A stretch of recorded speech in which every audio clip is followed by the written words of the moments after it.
What do you remember when you were just a little girl? Oh, I have a fabulous memory, and I can remember a lot of things. One of the things I remember very vividly was being told that I was such a good child that wherever they put me, I would sleep. And so I'm still, till this day, a good sleeper because I have it conditioned in my head with being a good child or a good girl. And any which way, I was the only grandchild on both sides for a very long time until my brother came along, and then I was the only girl until I had a daughter. Oh, so are you telling me you were spoiled? I really wasn't spoiled, but I was very loved, and I always knew it. I had a wonderful childhood, a wonderful teenage life, and I only wish that for my daughters, that they'd have as an exciting and as wonderful a teenage life as I did. Tell me about your parents. My parents, I had a fun mother who was an Auntie Mame type, and everybody adored her because she was a lot of fun.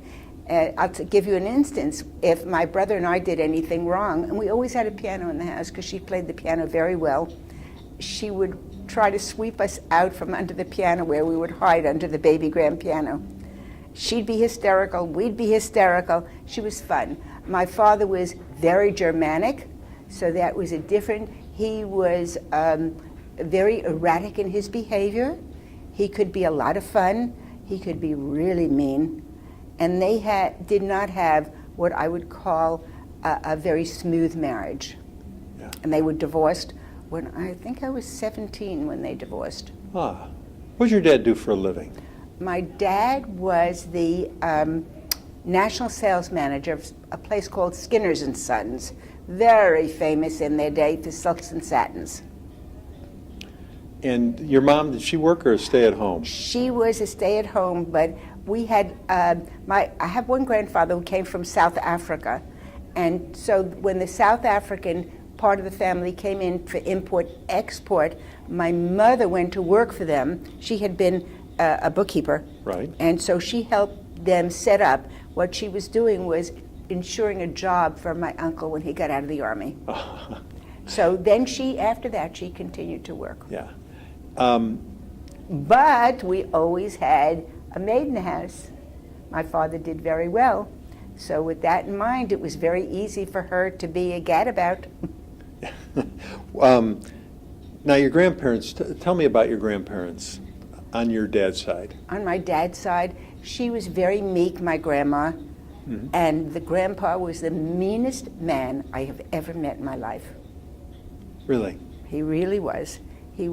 My mother used to talk about him as the Prussian. But I will tell you something about that side. That side of the family came over from Germany right after the Civil War.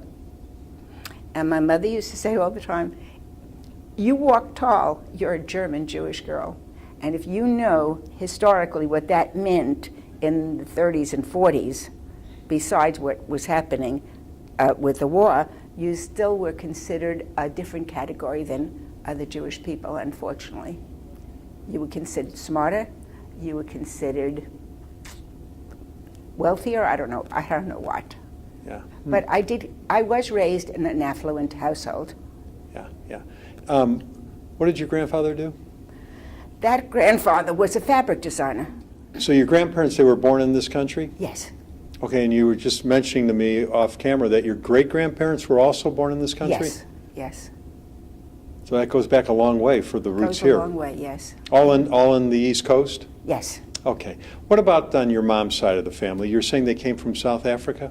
No, my grandfather did, but my grandmother came from Russia. Okay. Okay. How did they meet? In New York. Okay. They were, by contrast, the best people in this entire world. I adore them. Yeah, yeah. You mention them, or I do, and I get tears in my eyes. I love them. Yeah, yeah. What did you do for fun as a little girl? Well, I had a very good group of friends, and we're still friends to this day, except we lost one. And also, I went to camp every year, and that camping experience, and that was for the entire summer, was just the best memories of my life. Yeah. And you were, kind of a depression baby. Did your folks ever talk about the depression affecting the family? No, They didn't talk about it, but I'll tell you how I knew. My grandfather was a kosher butcher, and if you know about kosher butchers, had to, by 3:30, have their stores closed and cleaned up. They didn't have deep freezers, and the freezers had to be emptied, and everything came back to my grandmother's house. And my grandfather had 2 other brothers that were in the United States. One brother remained in South Africa. But on Sunday, the entire families got together at my grandmother's house because she cooked, and they had to use up that food. Yeah. And so I know that it wasn't that there were people that didn't have a lot to eat, but I will tell you, my father had a car, my grandfather had a car, my uncle had a car. Wow. I don't think the Depression hit the family very hard. Yeah, yeah. I mean, it had to, but I don't think as hard as some people. It wasn't, you know. What was the name of your dad's business? My dad worked for, who he worked for, Skinner and Sons. What did Skinner and Sons do? They were foremost in silks and satins. Elementary school. Where did you go? I went to an experimental school. It was called 114. It was just a phenomenal school. I started there in 5th grade. My brother started as a kindergartner, and the list of achievements of people that came from that school would wow you. But it was a city school. Even though it was an experimental school, and I still remember a lot of the teachers and a lot of things that happened in that school. Yeah, yeah. How many people in 5th grade had teachers which start you off on Gilbert and Sullivan?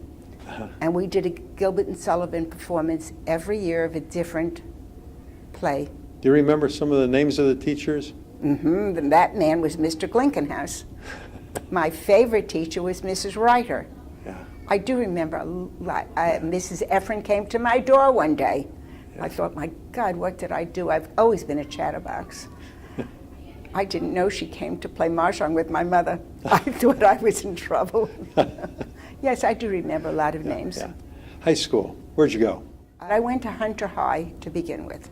That's very prestigious to get into Hunter High. But I had to take the train downtown and get squeezed into these trains like a sardine.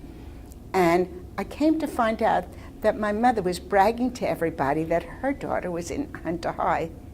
Well, in those years, you did what you wanted to yourself. And I knew I wanted to go to an all-girls school, but I wasn't going to go through that. So I transferred to a school called Walton, and that was an all-girls school. And instead of going downtown, I had to take the train uptown. And all my friends were walking in crowds, boys and girls together. So then I transferred myself to Taft. Now, I want you to know I never told my parents, I just did it. Oh my gosh, when did they find out? I don't know. So you pulled it off. Yeah, fine, I did. What was it that made you want to go to an all-girls school? I really don't know. I had this thing in my head that I was going to graduate school first, and I wasn't going to get married until I had a career, and I don't know why. In fact, my mother's the one who forced me to wear lipstick. She said, you look like a little girl. Nobody's going to want to date you. Yeah. So I don't know why. Do you remember when World War II broke out? Yes. Tell me about that. How did it affect you guys? I was young. I mean, in my day, my age was young. Right. I was a very neighborhood family girl. I don't know how it affected me at that time. I just know my mother and father were both big volunteer people. And my father started gathering people to get war bonds, and he would be the first one to commit to a war bond. My mother started collecting stuff to send packages overseas to soldiers, and guess who had to carry stuff to the post office with her? So there was knowledge of it, but did it affect me? Sadly, of course, bombing and the terrible pictures you saw.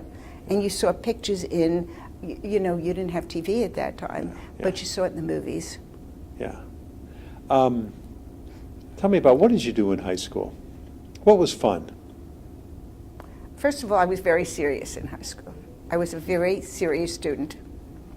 And so I did what I had to do, and I was on the school newspaper, and I was on the school magazine, and when I was invited, because I was short, to become a cheerleader.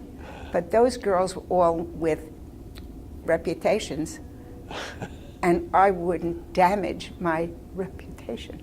So I wouldn't join that. It was nice to be invited, Yeah. but I dated a lot. Yeah. I What, really what, did. what high school was this now? Taft. This was Taft, okay. Uh-huh.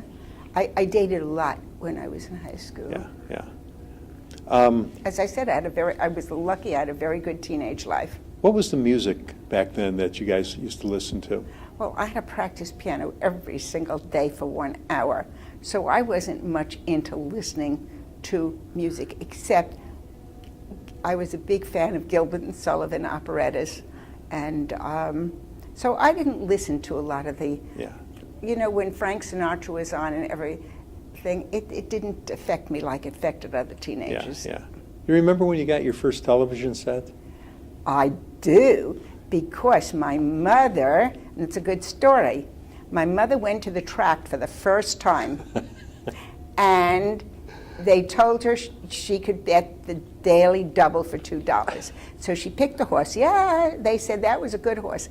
The second, they said, that's not a horse, that's a dog. You can't pick that. Well, the horse running was my name. She said it was my daughter's name, and she was going to bet on it.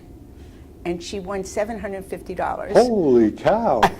So she bought us a TV then, and at those years it was a beautiful piece of furniture. It was very long, and it had what they called hi-fi that time in the set, and the TV, and that was our first set, but I don't recollect the year. Do you remember any of the TV shows you guys would watch? Milton Berle. Yeah. What else? Saturday Night Live we loved with, I don't remember the names of the guys on it, but that was a wonderful program. Yeah. There was somebody local that was on that, Imogene Coca, as a matter of fact, but, I forgot his name. Sid Caesar? Sid Caesar, thank you, yes. Yeah, and Imogene Coca. Yeah, right. I was never into a lot of daytime TV. I didn't do that. I was a radio person, and I had something that I favored, but that's going on to college now. I plan my program, so my program at school, so I could listen to certain man every morning and on the radio, and he was a nutritionist, and now I always knew his name, and now I'm forgetting his name. Well, whatever. And where did you go to college? Hunter. Okay. In New York. And the reason I went to Hunter, my father always told me I was going to go to Mount Holyoke because that's where the Skinners went to. And that was the inn. And I wanted to go to Ohio State. I hate cold weather, but I wanted to go to Ohio State because that's such a good football team. Oh, I was a very big football fan. I'll tell you that. But my mother and father were in the midst of a divorce. And nobody watched where I was going to or cared. Yeah. And I knew I wanted to go to college, and Hunter was free. They even supplied books. So that's where I went to. Oh, but let me tell you something important in my teenage life. My claim to fame as a teenager was I was the girlfriend of the quarterback of the #2 team in the city. Wow. So I was known. I was known through high school because I was that girlfriend. So I was very involved in football. In college, were you studying something for a career? Yes. I was a speech major, but I didn't fulfill it. First of all, I never went on to get a master's. And as a speech major, you must have your master's and maybe even your doctorate. But my mother felt that if I went into education, I'd always be able to work. So I taught. Where did you meet Terry? He was a neighborhood boy that I used to see. Everybody dressed in New York. He was the only one who walked around in jeans. And I figured that this guy is a hippie. And then he used to hang out at the local candy store. Only people with bad reputations hung out at candy stores. so I dismissed him. I mean, I saw him in the neighborhood. I never knew his name. One day, I was coming back from one of my mother's fancy luncheons at the Waldorf Astoria, and I was dressed to kill. I must admit that I was dressed to kill. And I was going to go out with this boy, a date Saturday night, and his mother was watching out the window for me. Oh, she says, you must come in the house. Lenny's very sick, and he can't take you out tonight. And I literally was doing Lenny a favor going out with him. Mm-hmm. And I come in the house, and then on 5 o'clock on a Saturday night, Milton Cross was on with the opera. That was a very famous thing. There was Lenny in bed with Allie Grassberg and this guy named Terry listening to the opera. This hippie listening to the opera? Wow. Anyway, we became part of a crowd. And lucky me, there was a crowd of guys in me. And eventually, and we used to do things that people did then. We'd go in the park and go sleigh riding. We'd have snowball fights. We did things that didn't cost money. And we'd walk.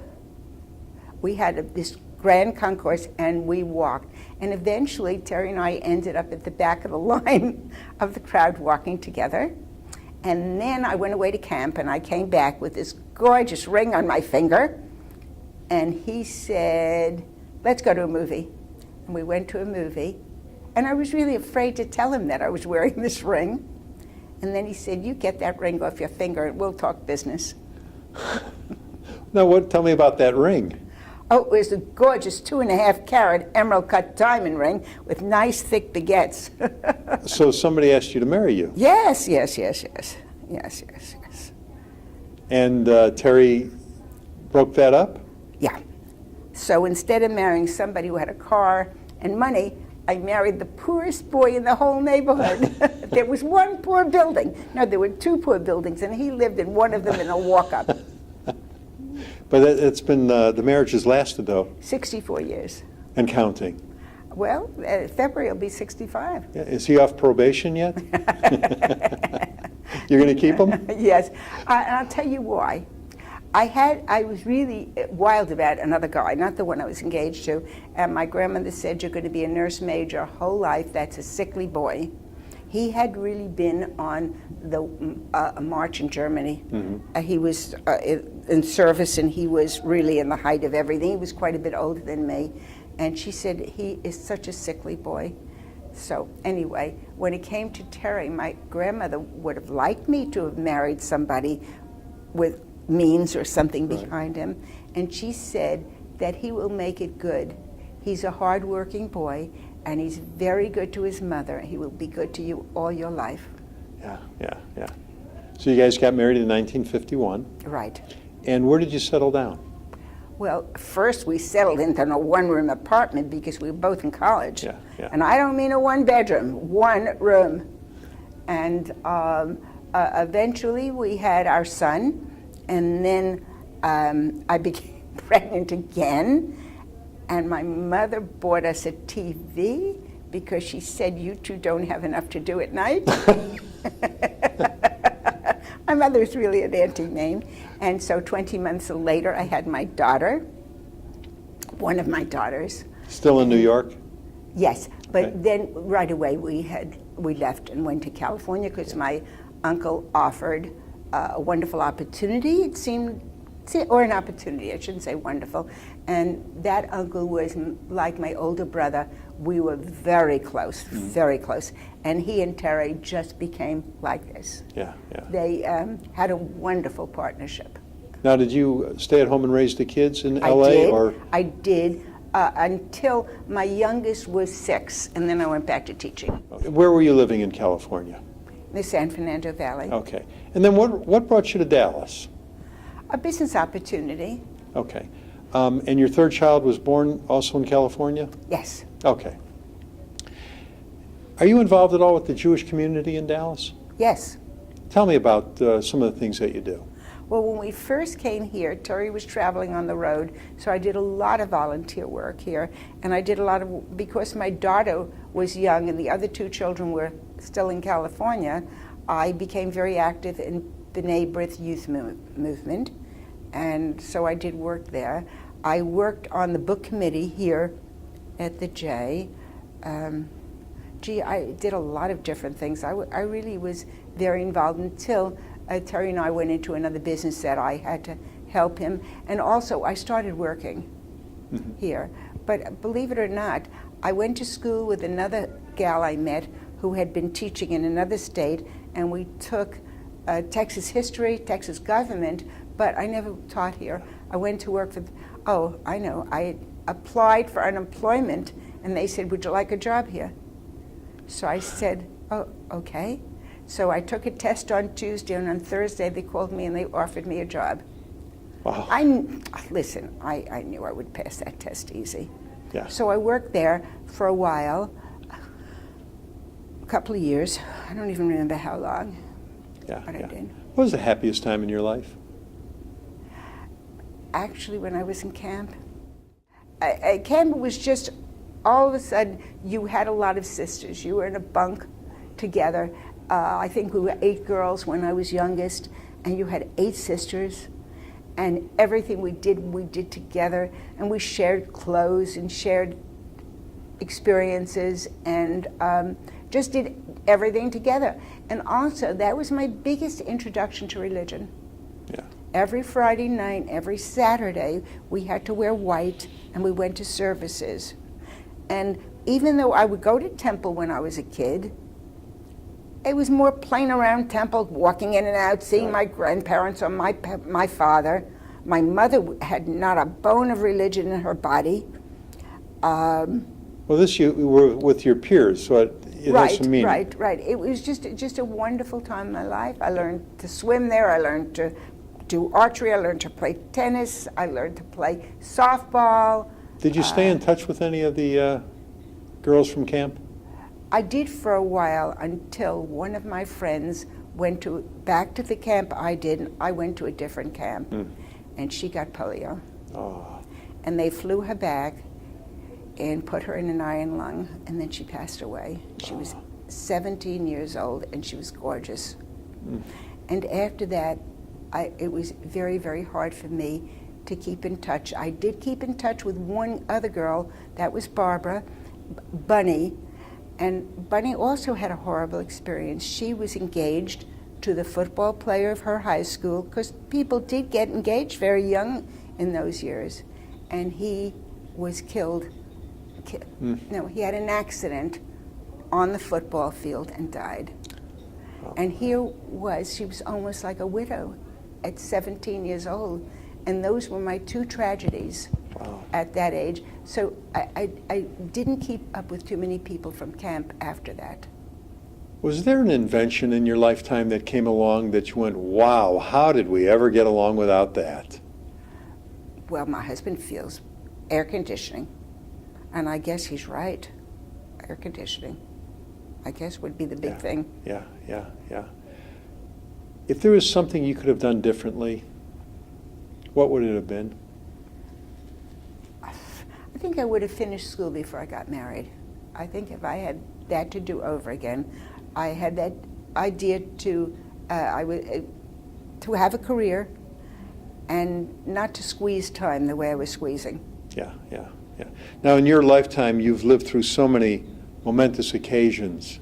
Of course, World War II, President Kennedy assassination, Martin Luther King assassination, something good, the moon landing in '69 for the first time. My brother, by the way, if you want me to tell you, was very involved in that, because he was in Houston and he was budget control for the astronauts. So his office was in the center and the astronauts were around him. And he had, when he left, he's got a picture of each one of them signed to him. Wow. He's been offered a lot of money for that, but I think they're going to donate it to a museum now that he's passed away. Wow. Now, you and Terry have the 3 kids and the 5 grandkids. Right. What advice does Grandma have for the next generation? First of all, the way people are spending on credit cards now, I think the biggest advice I would give them is to learn how to hold on to your bucks. Save money. If you spend a penny, put a penny aside. Well, thanks for doing this today. You did a Okay. great job.